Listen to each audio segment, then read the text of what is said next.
A rope slides down a cliff. Boots scrape against wet stone. Flashlights sweep through mist, cutting narrow tunnels of light, then silence. Only the sound of dripping water and a faint metallic glimmer deep beneath the roots of an ancient oak. Three men freeze. What they see does not belong to hikers or hunters or anyone meant to be here. A chain, rusted, wrapped around bone. One skeleton large, one heartbreakingly small, both locked in place, as if the forest itself refused to release them. Who chained them? Why leave them here, alive, to die slowly? And why was the key to freedom found inches away, buried in a pocket? The wind whispered through the pines. A chain glimmered faintly in the dying light. A hollow beneath the roots held bones that never should have been there. But that discovery would come years later. To understand it,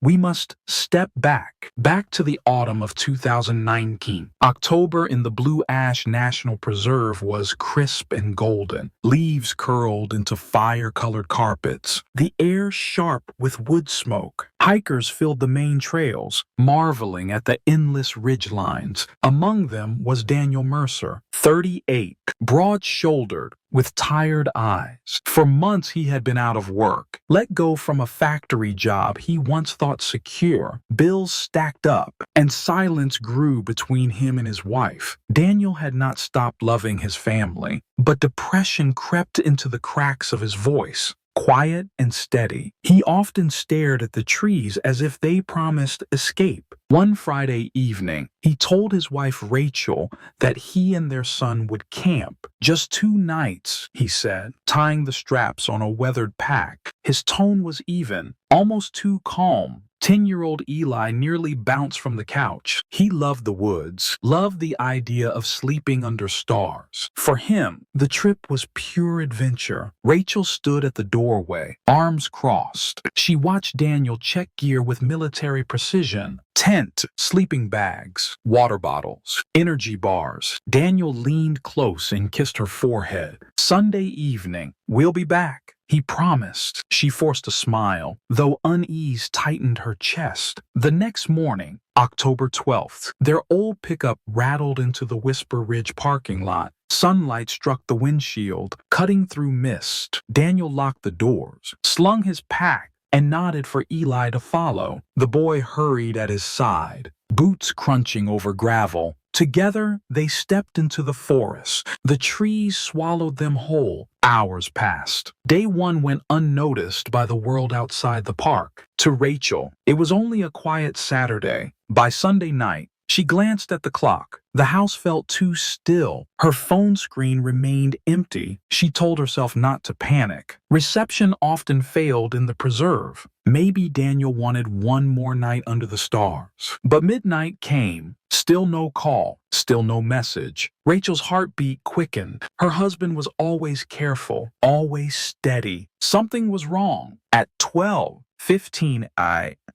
she dialed the emergency line of the Federal Wilderness Authority. A calm voice answered, promising rangers at dawn. She clung to those words like a lifeline. When light returned, the parking lot shifted from calm to chaos. Trucks arrived with antennas rising like insect feelers. Uniformed rangers spread maps over the hood of a vehicle. Chief Ranger Mara Keating, gray hair pulled into a tight braid, scanned the terrain. 30 years in service had taught her urgency. First 48 hours always decisive. She divided the preserve into squares on the map. Teams of rangers and volunteers fanned out, each carrying radios. Above them, a helicopter roared, thermal scanner glowing red against the canopy. Dog teams traced the trail from Daniel's truck. The scent carried them up the ridge, then abruptly stopped. The dogs whined, circled,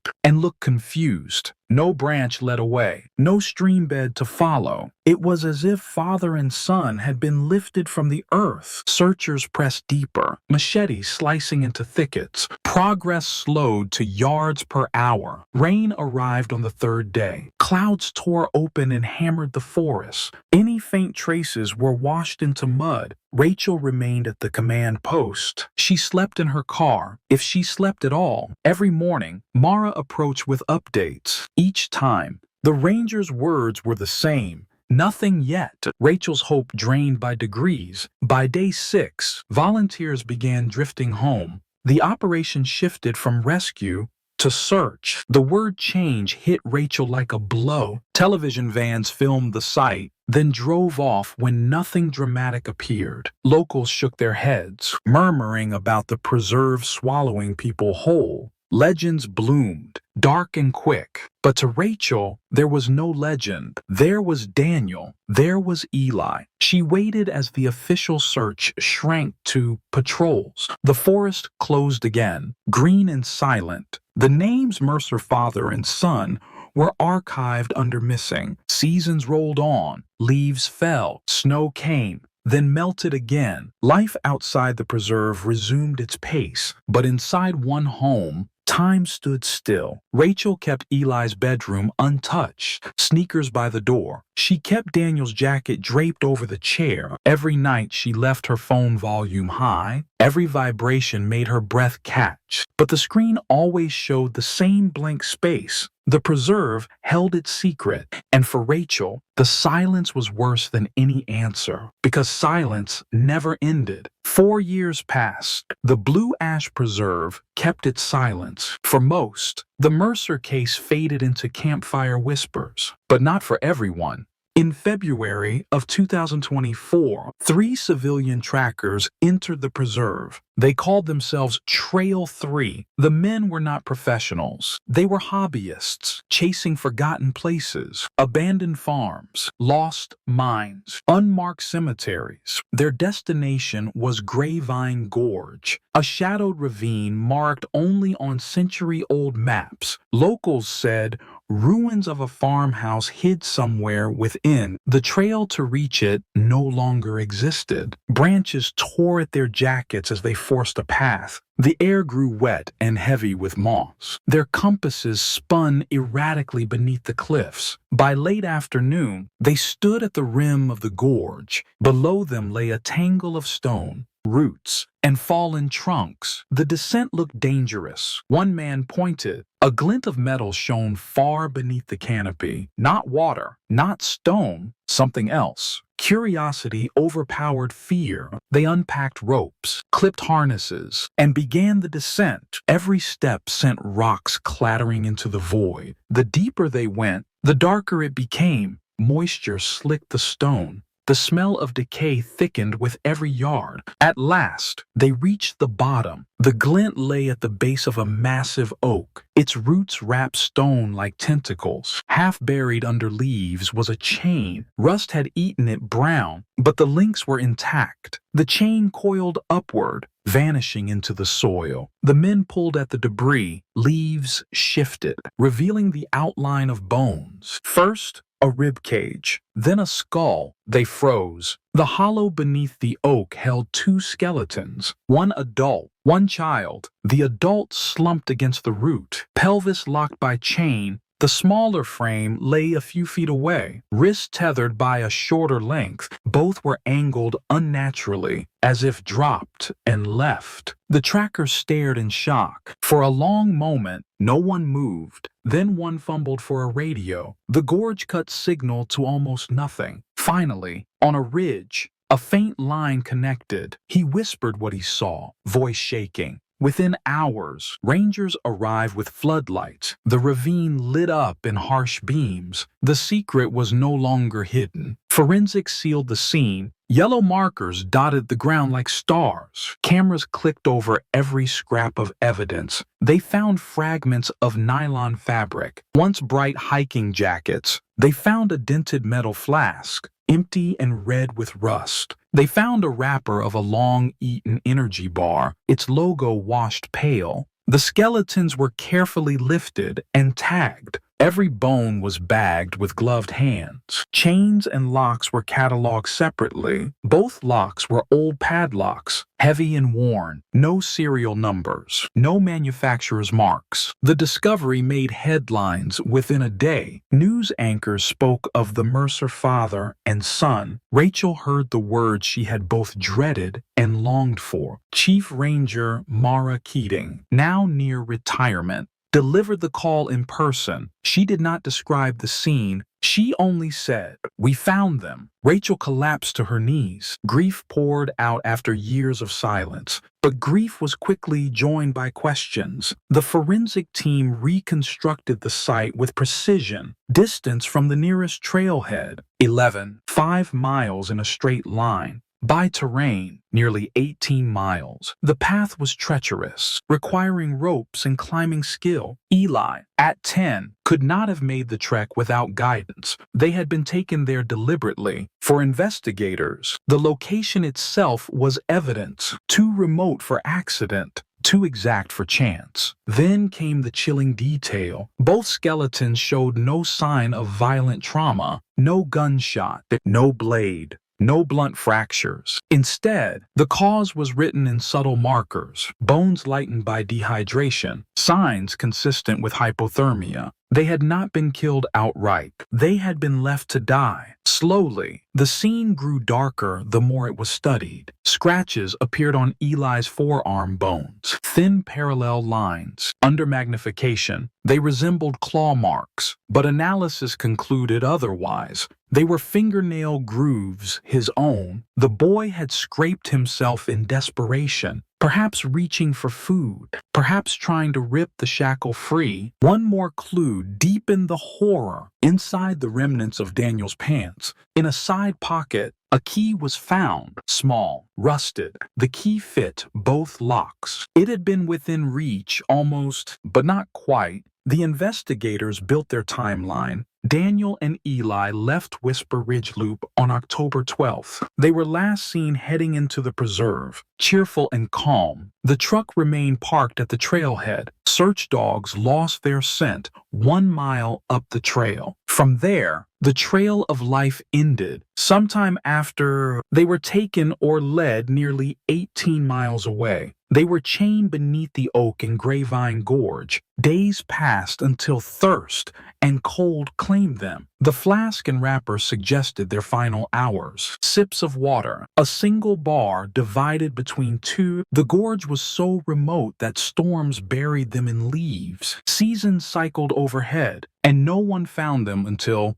Trail 3 came. 4 years later, news outlets demanded answers. Why the chains? Why the key? 3 theories emerged, each unsettled, each flawed. The first, Daniel did it himself, a murder-suicide by starvation. Supporters pointed to his depression and past remarks, but the pocketed key broke the logic. The second, an unknown attacker dragged them deep inside. There had been reports years earlier of an aggressive hermit near Coldwater Ridge, but no trace of him since. The third, the Hollow Creek Clan, a rumored band of outcasts, supposed descendants of families forced out when the preserve was founded, said to live by their own brutal rules. Locals swore they heard chains at night near Grapevine Gorge, whispers of camps hidden in thickets, but every official sweep found nothing. Rachel sat through briefing after briefing. Every word cut deeper. Every detail sounded like a nightmare without end. For her, it was no theory. It was her son. It was her husband. She touched the bagged evidence once returned to her. The flask, the wrapper, the small, rusted key, each was a fragment of their last days. The plaque would come later, but in February 2024, all that existed was shock and the knowledge that the forest had finally spoken, not with answers, but with bones and chains,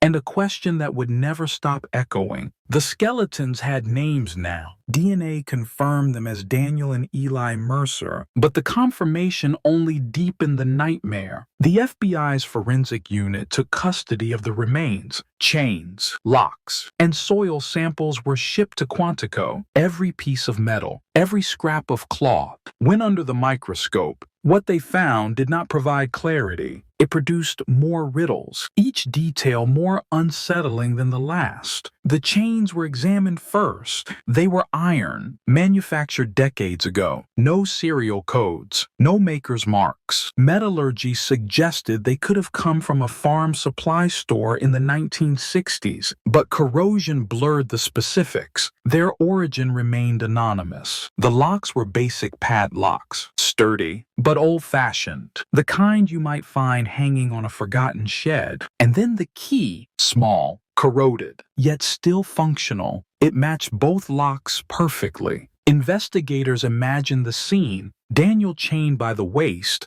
Eli shackled by one wrist. The father's pocket contained the solution, but the boy, desperate, could not reach it. His own nails etched his agony into his bones. The image was unbearable. A child stretching toward freedom, a father unable or unwilling to hand it over. Theories began forming quickly. Each carried weight, each carried doubt. Theory 1. The father. Daniel had been spiraling since losing his job. Rachel herself admitted he spoke darkly at times. If the world falls apart, Eli and I will disappear into the woods, he once muttered. To some, the words sounded prophetic. A father dragging his son into death. If Daniel intended a murder-suicide, the chains made sense. He may have believed restraint ensured the boy stayed, that no one could run, but the key ruined this logic. Why pocket it? Why not destroy it? If his plan was final, there was no need for a hidden chance. If his plan was merciful, he could have left the key within reach. Instead, it rested just beyond Eli's fingers. It did not align with despair. It aligned with cruelty. And cruelty did not fit Daniel's known nature. Theory 2. A stranger. The wilderness had room for loners, people who rejected society, carving homes out of thickets. Reports from years earlier described an angry hermit near Coldwater Ridge. He hurled stones at hikers, shouting for them to leave, but he vanished long before 2019. Could someone else have lurked deeper? Someone who saw a father and son as prey, someone who chained them, left them, and walked away. If so, that someone carried antique hardware, chains and locks not sold in modern stores, objects steeped in time,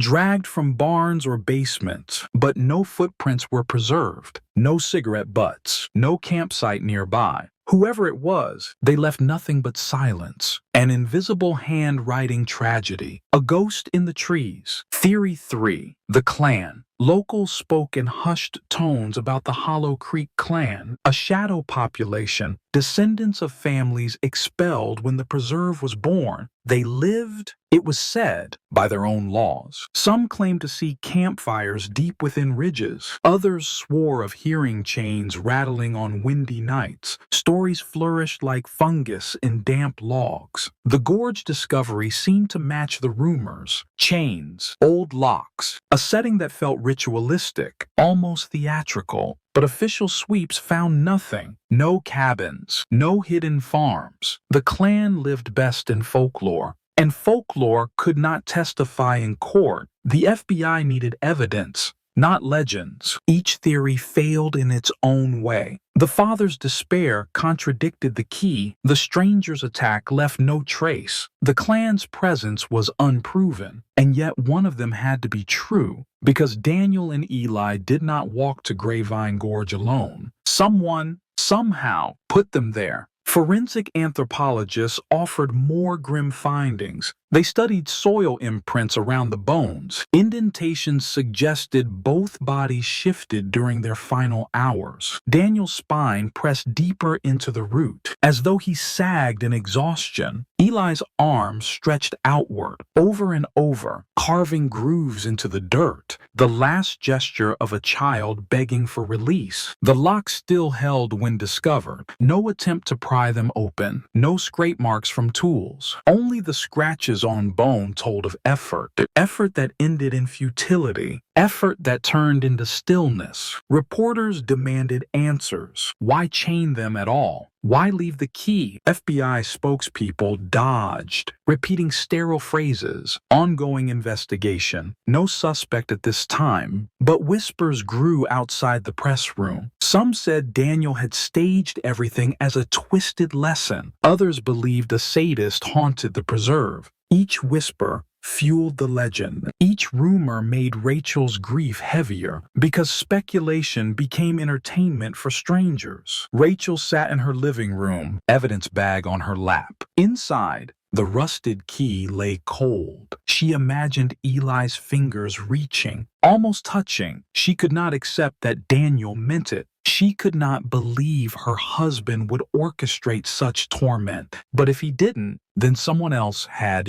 That thought was worse, because it meant a predator was still free and might still roam the Blue Ash Preserve. The FBI probed further. They scanned the chains for DNA, for skin cells pressed between links. They tested the locks for microscopic prints. Nothing. Years of rain and snow had erased it all. Nature had covered every secret. Even the key was blank. Its grooves bore only corrosion. Its past was untraceable. The science that identified the Mercers could not identify their killer. It was like staring at a riddle carved into stone, readable, but unsolvable. With each dead end, hope drained, the investigation slowed. Files shifted into the cold case drawer, but the questions refused to die. Who chained them alive? Why leave freedom inches away? Theories alone could not satisfy. Only motive could, and motive was missing. Rachel turned her sorrow into fight. She sued the Federal Wilderness Authority for negligence. She accused them of ignoring warnings about danger in remote zones. The authority pushed back. No agency, they argued, could police 2,000 square miles of wilderness. Hiking carried risks by its very nature. Court battles stretched on. Reporters lost interest, but Rachel persisted. Her aim was not money. Her aim was memory. So her husband and son would not be reduced to a statistic. The forensic twist ensured that memory lingered. A key in a pocket, chains around the bones, 3 theories, none complete, 1 truth, forever hidden. The preserve remained silent, but not empty, because every gust of wind through Grapevine Gorge now carried their story. Every hiker who passed the plaque felt the weight, and somewhere, perhaps someone alive still knew why it happened. Someone who carried the secret like a shadow. Someone who had turned the preserve into a prison. The official investigation slowed to a crawl. Agents filed their reports, boxed evidence, and moved on. The Mercer case slipped into the category called unsolved. But unsolved did not mean forgotten. Not for Rachel, not for Ridge County. She fought on. Her lawsuit against the Federal Wilderness Authority advanced in hearings. Lawyers argued in sterile courtrooms while the forest outside grew wilder. Rachel's voice shook, but never faltered. She insisted the agency ignore clear warnings. She insisted patrols were inadequate. Signs too vague. The authority countered with maps and statistics. They said no ranger could cover 2,000 square miles. They said hikers accepted risk the moment they left the trailhead. Judges listened, scribbling notes. Journalists recorded sound bites, then drifted to fresher news. But Rachel stayed, month after month. Her fight was not about winning money. It was about forcing memory into the record. She wanted her husband and son recognized as more than ghosts. Outside the courtroom, she built her own memorial. In Ridge County, near the park's entrance, a bronze plaque was set. It carried only a few words. Daniel and Eli Mercer, lost in Blue Ash, October 2019. May they find peace. Visitors stopped to read, tracing letters with their fingers. Some paused long enough to whisper a prayer. The plaque caught sunlight each morning. It glowed against stone. Surrounded by wildflowers Rachel herself planted, it became a place for strangers to remember people they never met. Meanwhile, legends thickened. Around campfires, hikers told the story as warning, do not wander from the trail. Some said the Hollow Creek clan took the Mercers as punishment. Others swore a sadist still prowled Grapevine Gorge. A few believed Daniel's mind collapsed, and the key was his cruel joke. The story bent with each retelling, but at its core, it was always the same. A father and son, chained alive beneath an oak. Children leaned closer when adults lowered their voices. Teenagers dared each other to hike the gorge at night. The preserve turned the tragedy into a chilling myth. Yet the myth ignored one truth. Rachel still lived with absence. Absence at the dinner table. Absence in the hallway. Eli's sneakers sat by his bed. Daniel's jacket stayed draped over a chair. She could not bring herself to move them. At night, she dreamed of the key, always just out of reach, always slipping away. She woke gasping, hand clawing at empty air. In those moments, she felt Eli's struggle as if it were her own. The nightmare was no longer confined to the forest. The FBI eventually issued its final public statement. They classified the case as unlawful imprisonment, resulting in deaths. Cold words to describe unspeakable cruelty. They confirmed no suspect. They confirmed no motive, and they left the file open, but inactive. To Rachel, it felt like abandonment, like the forest itself had swallowed accountability, like her family's suffering was reduced to paperwork. But not everyone moved on. A handful of investigators, retired and restless, revisited the evidence privately. They traded theories in late-night calls. Some fixated on the scratches on Eli's bones. Others puzzled over the 3 carved marks above the root. No one reached agreement.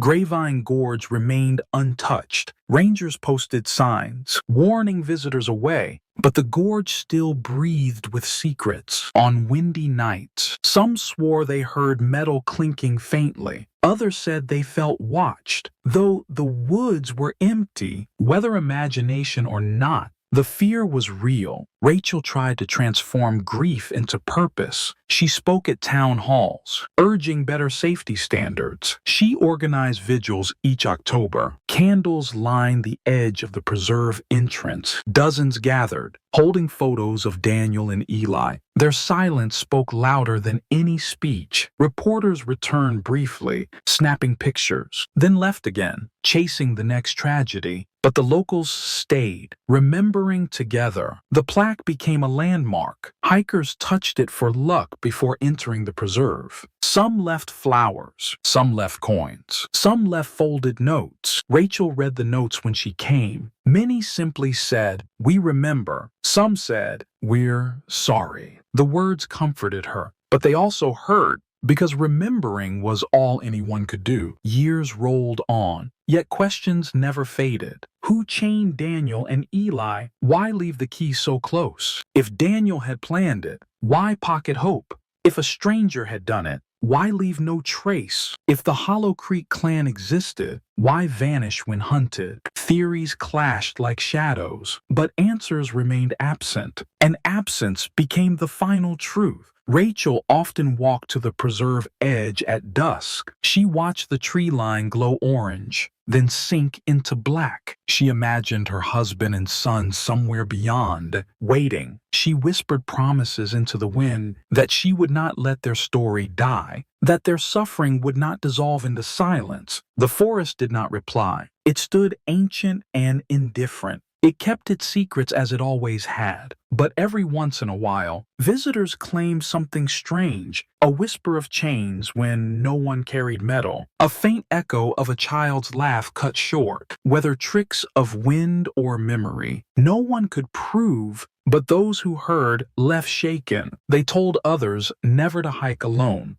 And so the legend grew, feeding on fear and wonder. The preserve gained a new reputation, not just beautiful, but cursed. Rachel aged, but her resolve stayed. She told her story to anyone who would listen. She reminded the world that Daniel and Eli were not just folklore. They were my family, she said softly. They deserve better. Her words carried the weight of truth no legend could erase. Today, the plaque still gleams at the park entrance. Tourists pause, reading the inscription. They glance toward the ridges with unease. The forest beyond remains stunning. Mist curls around peaks. Waterfalls roar in spring. Beauty and dread exist side by side. Somewhere inside, Grapevine Gorge waits. The oak tree still stands, roots twisted around stone. Its hollow no longer hides bones, but it hides memory. And the questions linger, sharper than chains. Who fastened those locks? Who decided freedom would hang by a key in a pocket? The silence of the preserve gives no answer. Only echoes remain.